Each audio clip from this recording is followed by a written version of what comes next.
All right, let's go ahead and get started. So welcome everybody to our latest OIE meetup. Thanks for joining. Today's session is going to be all about the new policy framework capabilities in OIE. As always, I am joined by my colleague Dimitri, who's going to be helping me present today. Dimitri's from our product marketing team. My name is Brent Arrington. I'm from the product acceleration team. And we'll also be joined today by some other members of the product acceleration team who are going to be monitoring the Q&A section of the Zoom chat or the Zoom meeting. So as you have questions as we go through this, we do have a good bit of content to get through today. As you have questions, please address or add those to the Q&A, and we will feverishly answer those. If there are any questions that we are not able to address during the call itself, don't worry. We will take those offline and address those, and a transcript of all those questions will be published to the OIE discussion group on the community site, and we'll have links provided for that here later on in the presentation. All right, with that, I'll start off with the ubiquitous safe harbor disclaimer. So this presentation may contain forward-looking statements, so just be aware of that. And with that, I'm going to hand it over to my colleague Dimitri to walk us through a little intro for today's session. Dimitri? Yep, thank you, Brent, and welcome everyone to this webinar. Good morning, good evening, whether you are on the planet. So I want to spend a little bit of time giving you some highlights on what motivates most of our customers to upgrade to OIE.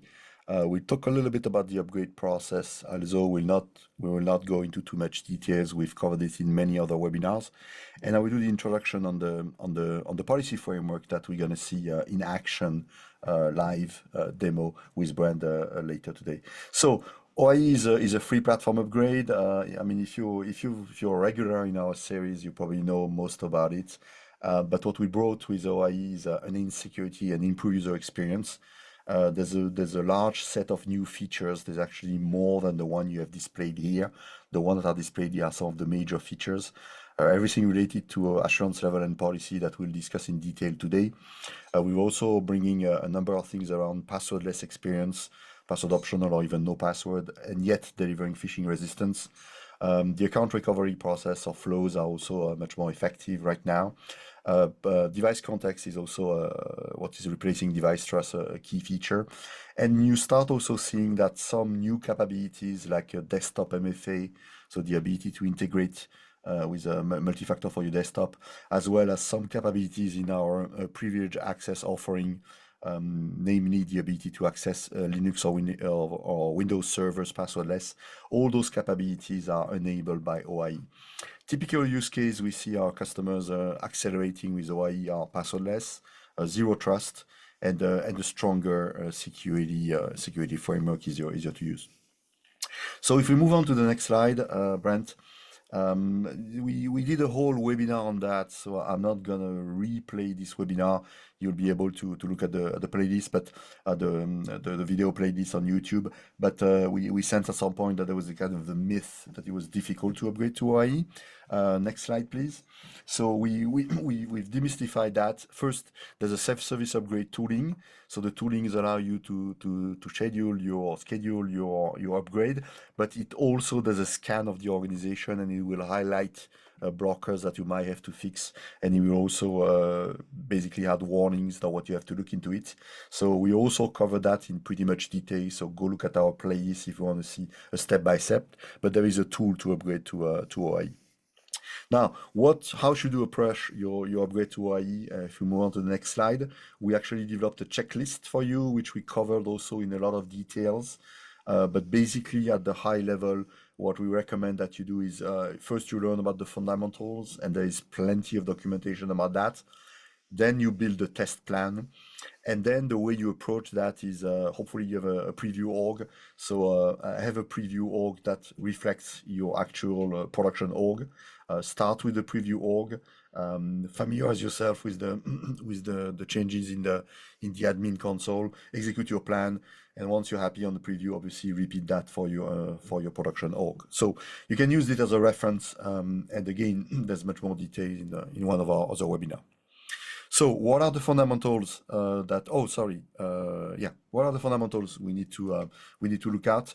So everything related to authentication method and factor types, I will talk a little bit about that in the introduction to the new framework policy, which is really one of the most important things you have to look at. And that leads into a concept of assurance model, where we will see that in action and in practice. I'll also give you a little more details in a minute. And one of the other area you really want to look at in OIE is device context. This is replacing device trust, as I mentioned earlier, and it has a whole set of very rich functionality. We will see them in the demo as well, just out of the box, but it also integrates very well with MDM or EDR tools. Finally, on the demystifying accept, there's additional guidance here that we also presented in details, but I wanted to make sure that you have these by the hand. There are a few end user experience changes. Brent, we will show you that as well in the demo. Things like, last use MFAs, that is by default proposed to the end user. There's also some changes in the recovery factors that we use. So make sure that your end user, you're ready to answer your end user question, or they are aware of that. And in terms of custom implementation, this is usually where you have to pay extra attention when you do an upgrade of this type. So you have the list again here. I'm not going to cover them all, but if you've customized some of the recovery flows, or if you use automation script, these are the things you obviously want to have a look at as you upgrade to OIE. So this is much more for your reference. Again, that was covered in previous sessions, and we will give you pointers to all those sessions in the supporting materials and reference materials. Now, let's talk a little bit about the new policy framework before we go into the practical aspect of it. So the first thing on the next slide is, as I mentioned, it's quite important that you look at we've actually aligned the vocabulary with OIE much more with industry standard like NIST and others. So we talk about authenticators. So an authenticator is something that the end user will use to authenticate. So email is an authenticator, password is an authenticator, but you also have more sophisticated authenticators like applications, typically Okta Verify or Google Authenticator. Those authenticators have authentication method. So, for example, a phone will have two authentication methods. It will have a voice and SMS, and those authentication methods have different factor types. So, possession, knowledge, or biometrics or inherence. And it is quite important to understand this vocabulary and this classification in OIE, because you will see that the way you design policy is you actually express at a more abstract level. You would say, I want a possession factor, or I want any one factor, or any two type of factors. You don't really specify the exact authentication method in OIE. This is really the big new or the big change. And that gives you a much more abstract view of creating policies. So how does this policy framework works? If we look at on a slide standpoint, first click. So the way it works is that every user will first go through what we call the global session policy. And once you go through this global session policy, you basically have 2 or 3 paths. The third one being for compatibility with Classic. So the first pass is you actually will enforce a password. So if you want to enforce a password first, you can obviously still do that. The second one in blue on the left is you actually delegate at the application level what is going to happen. And the third one, which we have it for compatibility, is a sequence of factor. If you have been using factor sequencing in Classic, you can still use it as is. If you have not, Just don't worry about it, ignore it. But you will realize also, if you've been using factor sequencing over time, that in OIE it doesn't really make much sense anymore, because again, you specify an assurance level, and the engine figures out which authenticators and authentication method automatically to provide you. Now, once you are this application context, this is where you create this authentication policy. The authentication policy will correspond to an assurance level. We will see that in much more details. And the great thing is that you can create those group of application for which you apply a specific policy. Now, obviously, the user criteria is applied in this framework. So at the level of the global policy, you can actually enforce that to all users, or you can have some exclusion. And at the level of the application authentication policy, you can actually apply the policies to groups or specific list of users. And we will see example of that, I believe, or at least touch on that in the demos, for example, when you deploy things like FastPass. Finally, if you look at the general policy concept that you are used to, like your network zone, IDP provider, behavior, risk score, as well as device trust, which is now device context, network zone, risk score. All those capabilities are obviously embedded in this new policy framework, so no significant change here. But again, the very important point is this duo of global policy and authentication policy at the application level. And we will see that in a much more detail during the demos. Now, move on the next slide. I'm not going to spend too much time here because you're going to see that practically, but this is just a snapshot of the global policy, the UI that the admin will see. And the three different choices that you see in the green box on the left. So a password, any factors, depending on the authentication policy or a factor sequence. And on the right side, the details of the authentication policy. So again, we're going to see that in much more details in a Brent demo. Now, where does that policy framework get us? It really gets us into this concept of assurance level. And here you have a simple example that should give you a sense of what we mean by that. So typically the idea would be where you look at your organization and said, I have 3 levels. I really have low assurance, medium assurance, and high assurance. And you could map that to different type of applications. So low assurance would be very simple apps, informational apps like a dashboard or a launch selection kind of things. In the medium assurance, you will start putting like application like collaboration or basic business apps. And high assurance, you'll usually reserve that for applications that really have sensitive information like financial apps, intellectual property related apps, all those kind of things. Then you can say, well, I'm going to map those different buckets to the different users. So low assurance, all users can access to. The medium assurance is probably just the knowledge worker, and the high assurance will be for privileged users. So this is where you can start grouping your users and mapping them to those different levels. Then you might want to think about the device type you allow. So for low assurance, you might allow any possible device. For medium, you might say, no, I want a registered device. I want a device that I know. And for high assurance, I actually want not only a registered device, but I may want also a managed device, a device on which there is an EDR tool deployed, an MDM tool deployed. And then once you have this kind of, I would say, context for the policy, you would say, okay, what assurance level do I require? So for low assurance can be any one factor, so a password or an OTP. For medium assurance, it may be a possession and a knowledge factor, so a password plus something else of a different factor type. And for high assurance, you might actually say, no, I don't want. I want really a stronger level, so I do want biometrics, I want inherence, and then I want another factor like a possession or knowledge. So this is not a reference architecture model, this is kind of a much more an example, but the idea is that you start thinking much more assurance level, group of users, group of application, and then you specify the assurance level you want, and OIE will basically take care of prompting the end user with the right authentication method. So that's the short introduction and concept I wanted to give you before we look into the practical aspect. So I'm going to hand over the floor to Brent, and we're going to see how it works in the product itself now. All right. Thanks, Dimitri. I'm going to go ahead and switch up my screen share here so that we can dive into the live demo. Just going to, there we go. All right. And is everyone able to see my screen at this point?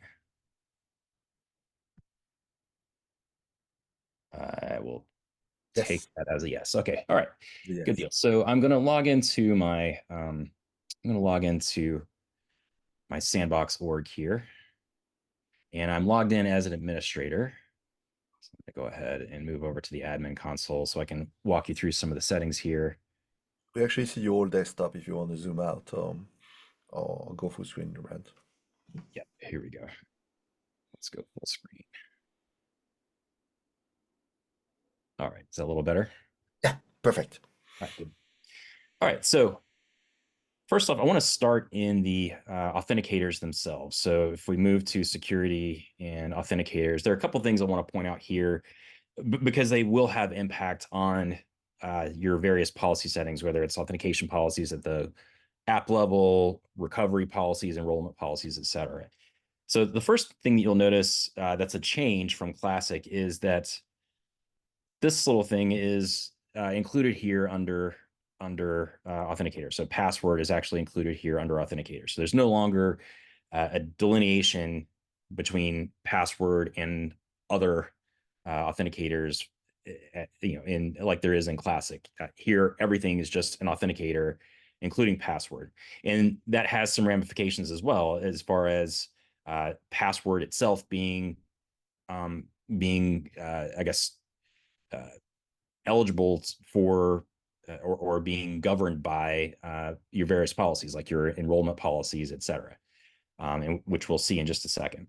The other thing you'll notice here is that certain types of authenticators can be used for different things. So you'll notice that some of these are shown as being used for authentication and recovery, and some of them are shown as being used for authentication only.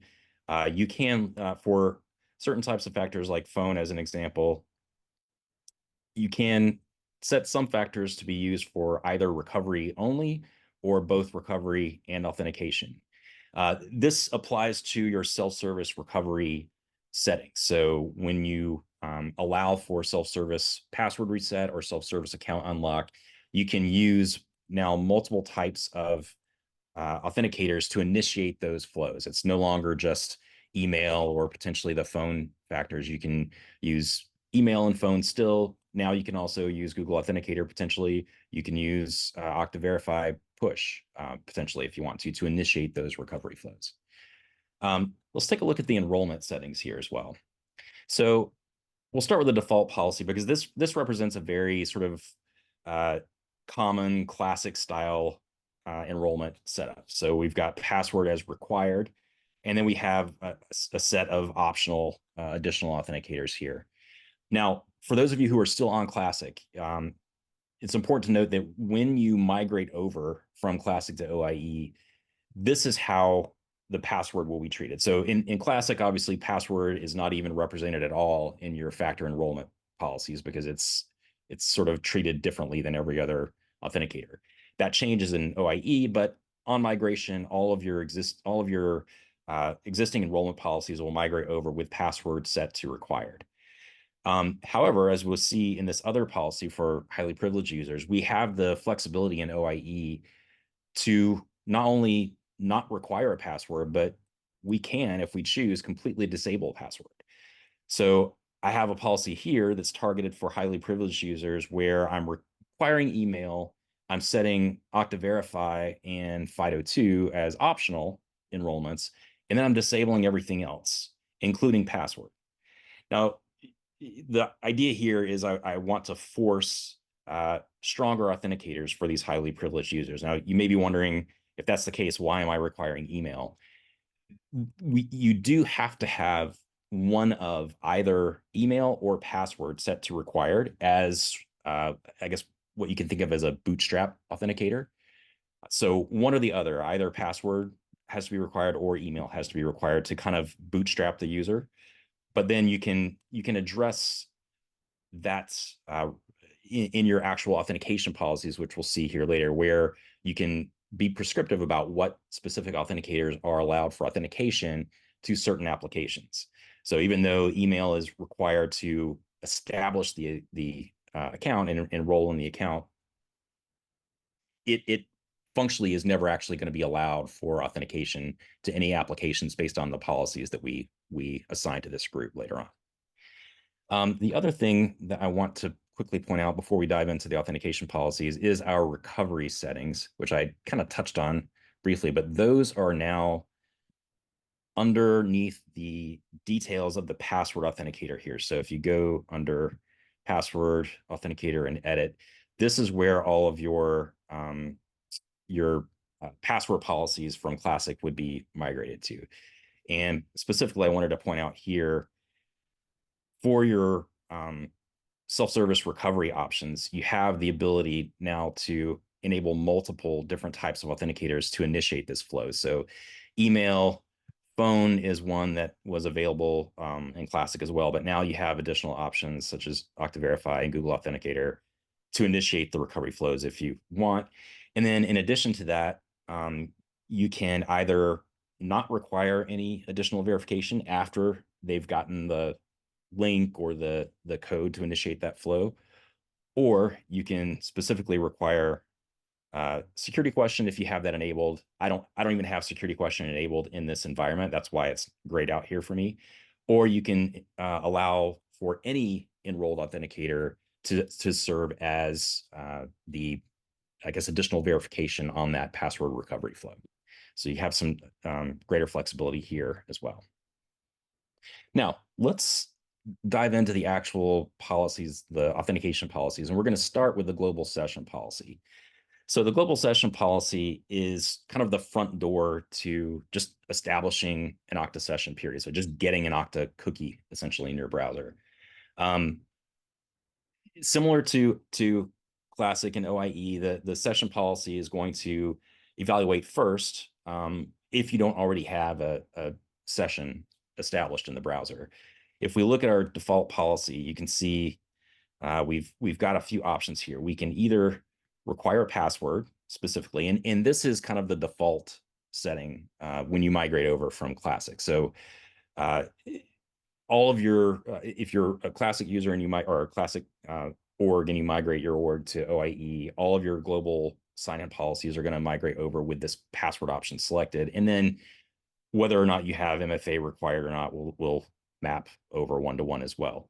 So you can either say, I'm going to explicitly require a password to establish a session, and then you can determine whether you require MFA or not. Or you can say any factor that can be used to meet the authentication policy, which is the app level policy requirement, can be used. And when you select this option, you're effectively deferring to the specific application that the user is trying to access. And that includes even the dashboard is now considered an application and can have authentication policies associated with it. The admin console, same thing, as well as obviously all of your downstream SSO integrations as well. So whatever app level authentication policy requirements are, would be used to determine which specific authenticators can satisfy the requirements to establish the session itself. So this would be an option that you would want to use, particularly if you're trying to move towards passwordless flows, because this way, depending on what specific policies you have set up at the app level, you potentially could get into the application without ever having to provide a password, even if you're initially establishing your Okta session beforehand. Let's move on now to the real meat of the presentation, which is around the authentication policies. And this is where the real big change in functionality appears for OIE. So kind of following the simple example that Dimitri had, or at least somewhat similar, it's not exactly what was laid out there, but I've got a couple different buckets of applications here. So I've got my low assurance applications, my medium assurance applications, and my high assurance applications. So if we start from the low assurance application, and if I look at my kind of catch-all rule,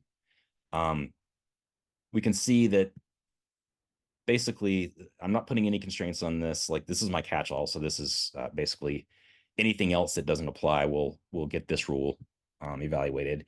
But I'm going to allow for my low assurance applications, I'm only going to require one factor type. And I'm going to basically allow any of these authenticators. So this pretty much is any authenticator that I've enabled whatsoever within this org could satisfy this policy,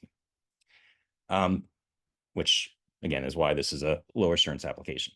Now, even within this low assurance application, however, I might want to define slightly stricter criteria for certain sets of users. So I can, as in this example, create another rule for a particular group of users. In this case, I've got highly privileged users, where I'm going to be a little more restrictive in terms of what the requirements are. So here, I'm not going to allow those privileged users access with just one factor type. I'm going to require two factor types, but that's basically the extent of my additional requirements. So they're still able to use any of the available authenticators that I've enabled in this environment and they have an enrollment in, but they just have to provide two authenticators instead of one. And the other change here for those users is I'm going to require that authentication to happen every time they access the application, as opposed to the catch-all rule, which was basically once per session.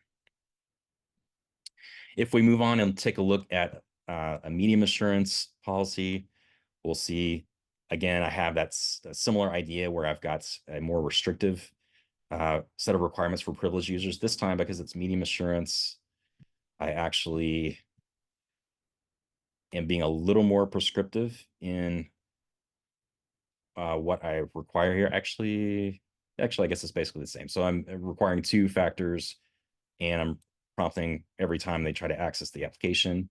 I do, however, have some additional options here. So for a registered device, I'm being a little more, I guess, lenient in terms of what I'm requiring, because it's a registered device. Now, I'll show this in just a second when we get to the device assurance policies, but simply by enrolling in FastPass, you become a registered device, right? So when you have a device that's registered, there's a little more assurance that, number one, that's device posture itself is up to the standards that you want, and also that the device actually belongs to a legitimate user, because they had to go through an enrollment process in order to enroll in Okta Verify to get to that registered state to begin with. So because of that, for registered devices, I can be a little more lenient here in what I require from an authentication standpoint. So here, if it's registered, I'm only requiring one authenticator. If it's a known device, which this is not necessarily registered, so they don't have Okta Verify enrolled, and they haven't actually registered the device, but it is a device that they've authenticated to your org with previously, so it's a recognized device. And if we look at this one, I'm determining this by using a custom expression. So I can actually access the behaviors, which you would normally see in the global session policy, but you can actually access those here at the app level using a custom expression. So basically what I'm saying here is, if the behavior is not a new device, so in other words, if it is a known device, then this policy is going to apply. And I am going to require two factor types, but I'm basically going to allow any two authenticators to suffice for that one. And I'm going to only prompt once per session for those. And then finally, for my medium assurance, the catch-all rule is any two factor types, but I am a little more restrictive here. If it's not a known registered user or a known device, I'm going to require two factors, and I'm going to require that one of those be a phishing resistant authenticator. So basically, I can use password, and then the other factor has to be either FastPass or FIDO2. So some phishing resistant authenticator has to be one of those two. And then in addition to that, I'm going to have a slightly increased cadence for when I prompt for authentication here. So instead of once per session, it'd be once per 12 hours, even if they have an active session. All right. So let's take a quick look at our last level, which is our high assurance policy.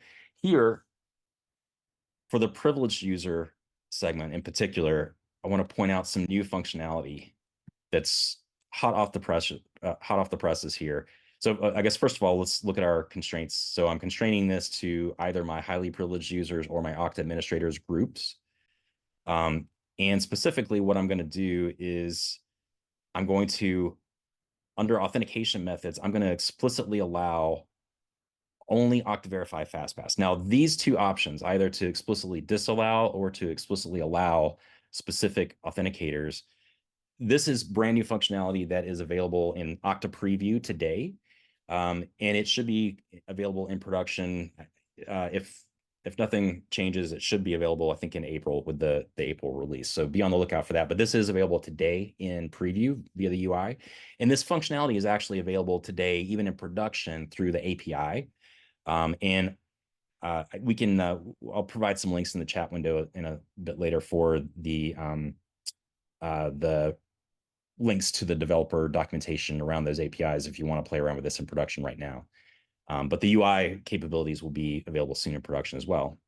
But basically what I'm saying here is that for my high assurance applications, if you're a privileged user, I'm forcing you to use FastPass. Like that's it. That's the only thing you can use.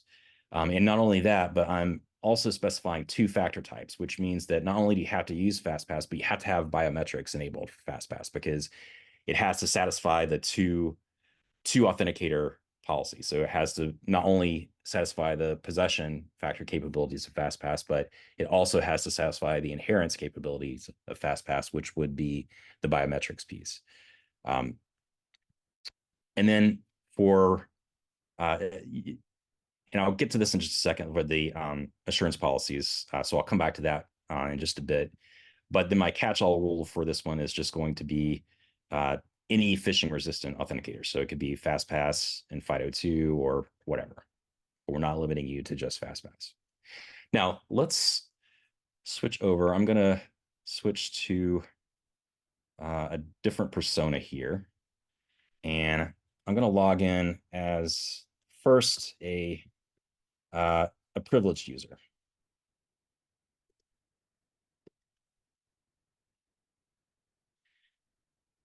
And I'm going to log in as Martin Gore here. And we'll go ahead and log in with FastPass. Martin.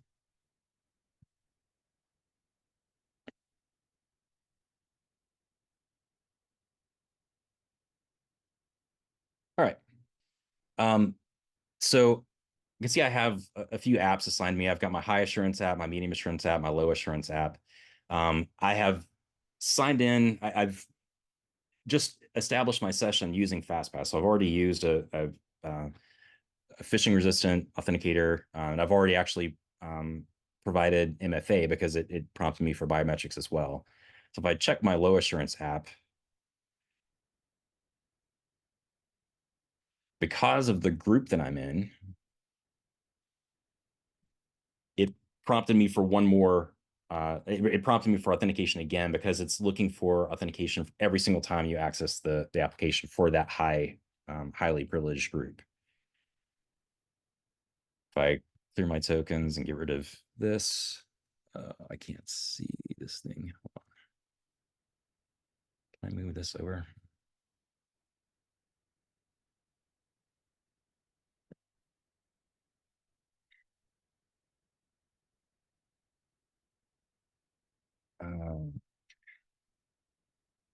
There we go. Sorry, that toolbar is getting in my way. If I look at my medium assurance app,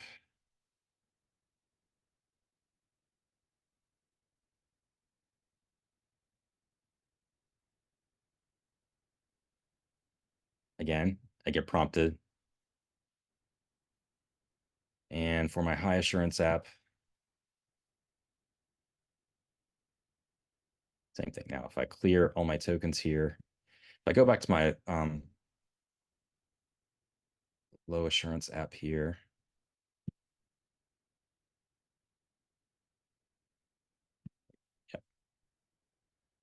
yeah.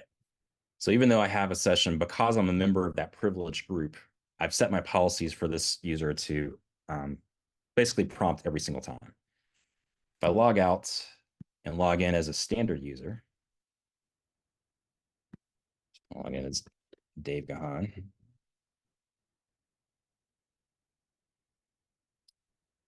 So let's just log in with a password initially. I do have to provide multi-factor, so let's get a push notification.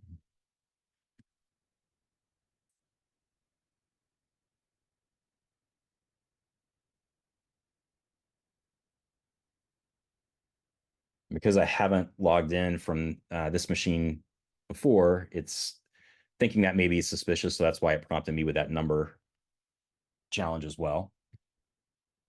Now, for Dave, if I go to my low assurance app, this user is not, let me clear those tokens. I think that might be left over from before. There we go. So Dave is not a member of the privileged user, so he's just going to get the default policy, which for the low assurance app is basically any one authenticator. So I didn't get any additional prompts there. For the medium assurance,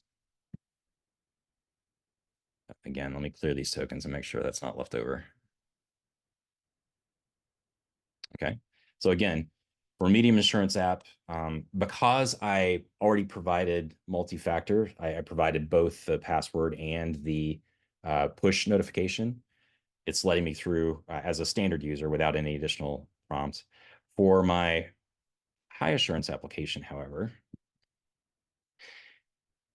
here I can see that I have an issue here. And if we look at the behind the scenes, what's happening here, this user, the requirement for the high assurance app is you have to have 2 factors, and at least one of them has to be phishing resistant. This user, while they do have multiple factors enrolled, and they've in fact already provided multiple factors, none of them are phishing resistant. And so as a result, this user is unable to sign in because this user doesn't have FastPass enrolled, and it doesn't have FIDO2 that has biometrics enabled and enrolled as well. So even though I have access to the application, because of the enrollments or the limited authenticators I have enrolled, I'm not able to access that application until I go and enroll some additional factors. So if I were to now go into Okta Verify, and if I enroll this user in Okta Verify,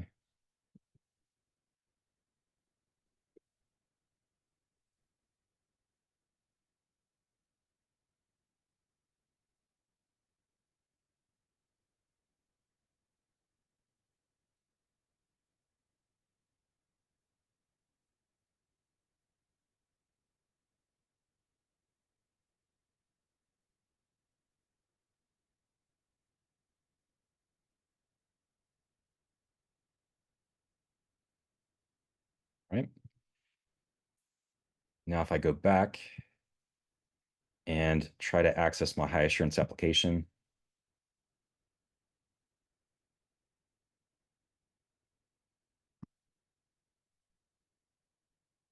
now I'm able to successfully get in.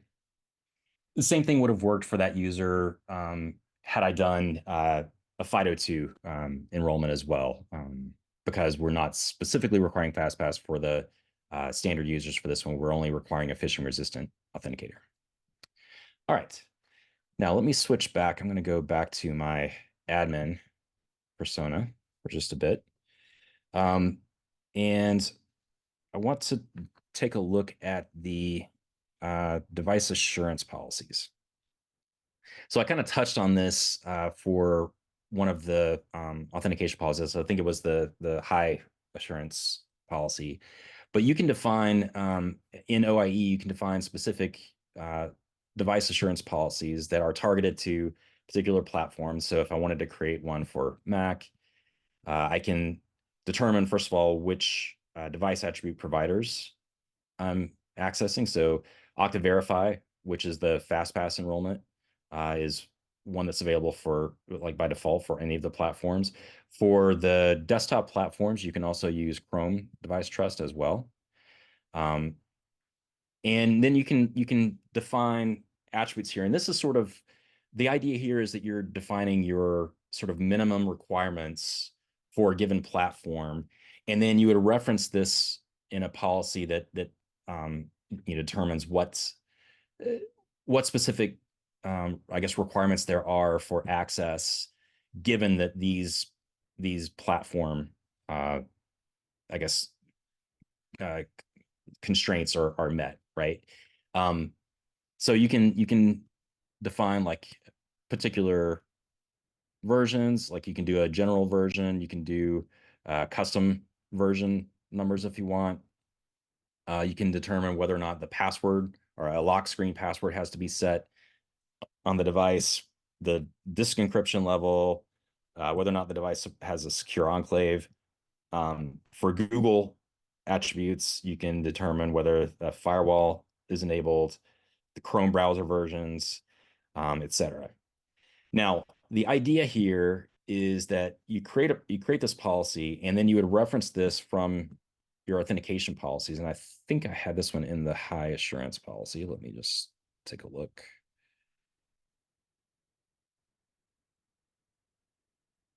Ready? Yeah, here we go. So here I've got a couple different policies here. So below my privileged user policy, I've got a couple of device context policies established here. If I look at this one, basically I'm saying that if we for registered devices, and I'm saying registered devices because my policy, my device assurance policy in this case is only drawing from Okta Verify. And if you have Okta Verify enrolled in your device, or you have the FastPass enrollment on your device, you are by definition a registered device. So I'm specifying registered device, and then I'm specifying my iOS policy here, which specifies like a particular version and lock screen requirements, secure enclave, etc. And what I'm going to say is that for that particular device, I guess policy setting or a device like context assurance level, I'm going to require these requirements for access. So I'm going to require MFA. I'm going to require phishing resistant MFA. So the operative authenticators that would work for this policy would be password plus FastPass or FIDO2. And in the case of FastPass, it should be able to serve as both. So you could have FastPass as your biometric if you have the biometrics enabled, plus FastPass as your possession. If you have a FIDO2 and not FastPass, then you could say, okay, password plus FIDO2. So password as your knowledge, and then FIDO2 as your possession. So you notice like when we in OIE, when we're requiring MFA, it literally is multiple factor types. So it's not just two authenticators, it's authenticators from two distinct factor types. So knowledge, possession, and inheritance, or your biometric.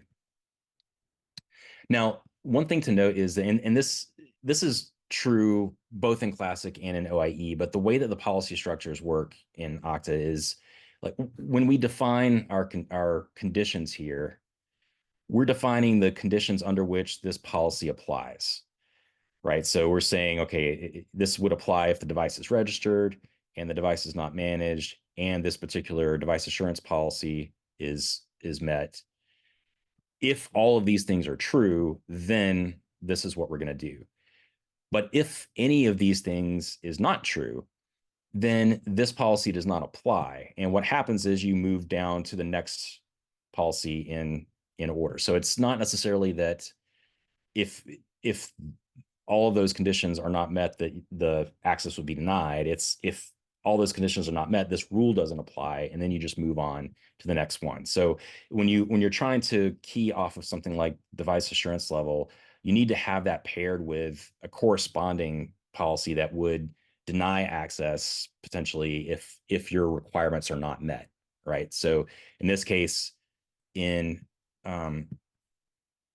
if the platform is iOS, but the previous condition or the previous policy didn't apply, meaning that the device assurance stature that we defined in our policy is not met, but we are on an iOS platform, then we're going to deny access to this.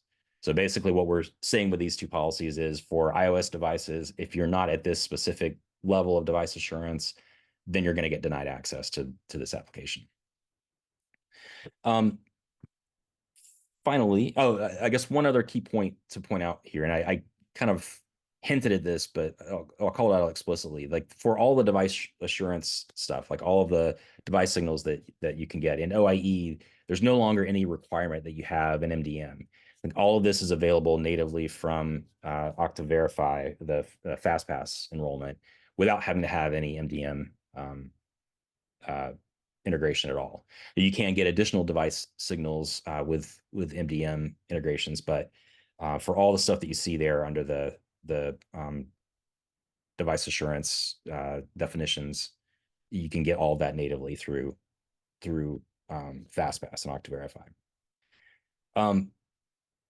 All right, let's take a look. I do want to highlight, and I'm checking the time here. I want to make sure we leave time for questions. I do want to highlight a couple of additional new features that are kind of hot off the presses. So if we look under security and general, there is an option here under protect against password-based attacks. There's a new option here that you'll see, and this is available in preview today. This is another new feature that's it should be coming to production in the April release if nothing changes, but it's available today in preview, where you can, if you have two-factor policies in place and you want to specify the order in which those authenticators are challenged for, or specifically if you want to make password, if it's available, the second thing, so that you can prevent against like password-based attacks, you have that option now. So you can turn this on, and basically what this will do is anytime you have an MFA policy in place where password is in play, the password could not be the first one that's required. So it's going to first prompt for any of the other authenticator types, and only after that has been satisfied would it allow the password to be used for authentication. So this can basically it takes the place of one of the bigger use cases that people used to use factor sequencing for. So if you're trying to protect against password-based attacks, this is something that's available now in preview and should be available in production in the April release. All right. So checking the time, I think I've covered everything that I wanted to get to in today's session. So we've got about 12 minutes left. I'm going to pause here. I'll check the Q&A section. I don't know if we have any, looks like we don't have any open questions. Do we have any questions from anyone that we want to address here live on the call? The glitch code. Yes. Let me pull this up. I'll throw this in the chat window. So basically all I've done here is, let me get to my dashboard.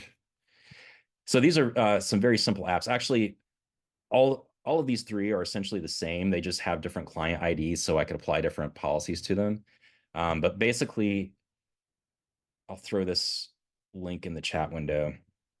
All this is doing is just doing a redirect using the auth.js. And then it's checking for the tokens and printing out the tokens if the authentication is successful. So if you want to use these to do some testing, you can take this, and I'll throw this into the chat window here. Actually, let me do this. I'm gonna actually just type this in the answer to the question there, so we keep track of it. So if you go to that link, you can actually come here. Hold on, somewhere there's an option to under settings, I think it is. Where is it? Yeah. Under settings, there's an option to remix this project. So you can do this and basically kind of create your own clone of that. And then you can update the details here and point it to your own org and your own client ID, et cetera. and it should pretty much work out of the box for you as long as you update your client and issuer values. Let's see, what else do we have? Signing into Windows. Yeah, there was a couple of questions related where Okta doesn't match the password and what does that mean for recovery. So maybe if you can comment on that, that would be useful for the crowd.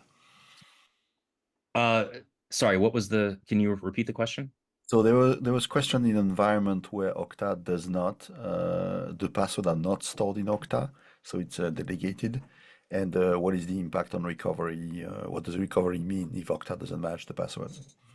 Oh, got it. Yeah. So if you have delegated auth situations, you would actually, and I don't have an AD, I don't have like an external directory integrated here, so I won't see it in this environment. But under your password policies, if we go to Authenticators and look at password here, let me move this thing out of the way so I can see. So you would actually see, in addition to whatever policies you have that apply to Okta, so here you see this applies to, you would actually see specific password policies for each external directory you have integrated. So if you have AD integrated, you would see a policy for your AD integrations. And you potentially can have more than one policy for each of those, but you would see that under the applies to. Same thing for LDAP. And basically, depending on what you have set, so if you're allowing for recovery of AD passwords through Okta, then you would have that configured here. And then the only other requirement is that from an AD integration standpoint, the service account user that you use to install the AD agent,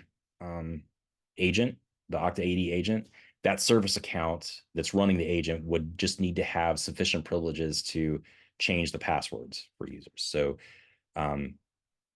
that's the only caveat there. Otherwise, it's all managed here from your specific policy, and you would have specific ones for any external directory that you have in place. Otherwise, everything else is the same. So you would have the same options as far as what could be used to initiate those flows, what's required in terms of additional verification. All that's the same. Yeah, it would actually be doing that for your AD password or your LDAP password instead of Okta. And just one other note that recovery is not always resetting the password. Sometimes that can also be unlocking the account, which is Correct. possible as well. Yep, exactly. Thank you. All right. So what other questions do we have here?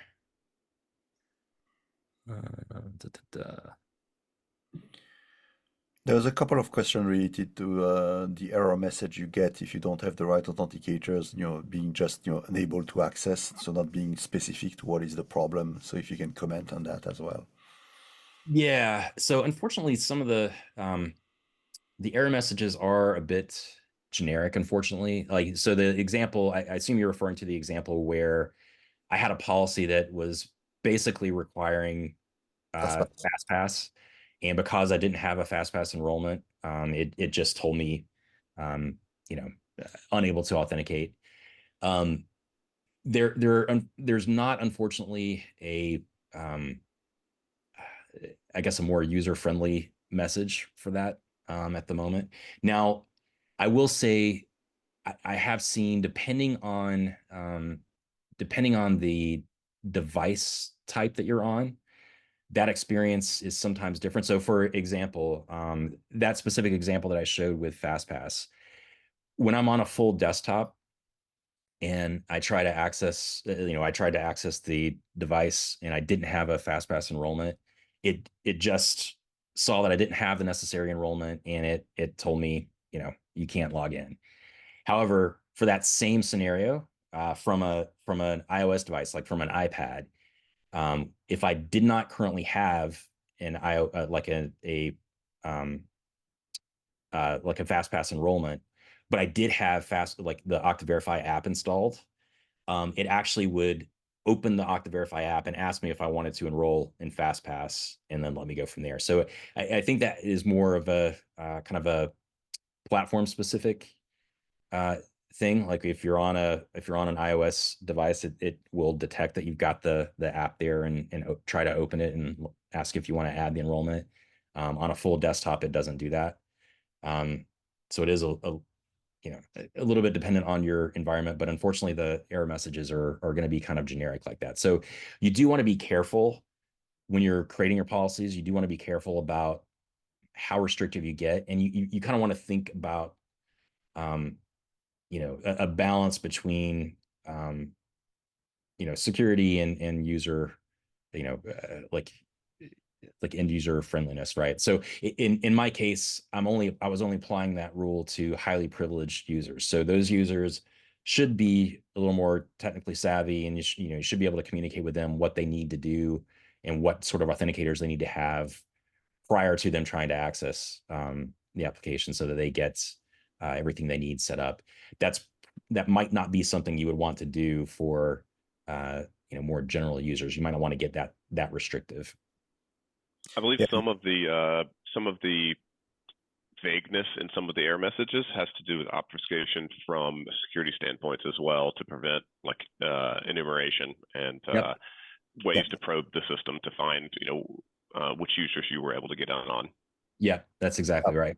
Exactly, this was what I was about to comment. If I take my past penetration tester hat, actually you don't want to give too much information on what kind of protection systems you have. So you unfortunately have to have those cannot log in message pretty generic, not to allow the attackers to do better discovery of your system. Yeah. So there's a question about differences or similarities between a machine that's registered in Okta versus a machine that's managed in an MDM. From Okta's perspective, so registered from Okta's perspective means that it has FastPass enrolled on the device. So we're able to capture some device assurance context, some device signals from the device without it being a managed device, just through that registration. So you have some level of assurance that the device meets particular standards, or you can define policies at least that dictate the device meets particular standards for that platform, whether it's version, your locked screen status, your secure enclave, et cetera, those types of things, like not jailbroken, that kind of thing. So you can get some basic device assurance context and use that as part of your policies, just with it being registered. Now, the MDM or the managed scenario, so a device would only be considered managed in Okta if it is actually managed under an MDM solution, meaning that not only does it have the FastPass enrollment, but it has that enrollment with the specific SCEP secret for your MDM provider. So it's just an additional layer of assurance that not only have we enrolled in FastPass, but we've done so with our specific secret or cert. And then beyond that, if the device is managed by your MDM, obviously you have more capabilities on what you can do on the device itself. Like with Okta Verify, we're not really doing anything on the device other than collecting information about the device. On the MDM, obviously you have more more control over what apps can access what data and that sort of thing, while on the device itself. And so that's the differentiation, is basically from a Okta standpoint, it really is just the presence of your SCEP secret or your cert for MDM, along with the FastPass enrollment, and then that's what would signal to us that it's a truly managed device. And I would just add that we did a complete episode last year on devices. So if you have interest in this topic, I highly encourage you to go on YouTube and watch this episode. Yeah, absolutely. And actually, on that note, we are up against time. Before we stop, though, I do want to point out, if I go to, not sure which slide we're on here, but I do want to point out that we will have another of these meetups next month. The exact date is yet to be determined, but it will be sometime in April, and it will be another focus on passwordless use cases. So We'll talk about FastPass in greater detail, as well as some of the other passwordless options. And we'll kind of go into maybe a little more nitty-gritty detail around how to configure all that stuff, strategies for rolling out passwordless, etc. So be on the lookout for that. Finally, I posted some links in the chat window earlier, some resource links. So for those of you who are on the live session, feel free to grab those links. On the recording of this webinar, which will be published to our YouTube playlist, I'll also add some QR codes there so you can get to those links from the recording also. And with that, let's call it a day for today since we're a little bit over. But I want to thank Dimitri as well as Andy and Dan for helping out with the Q&A, and thank all of you for joining. And we look forward to seeing you next time. Thanks, everyone.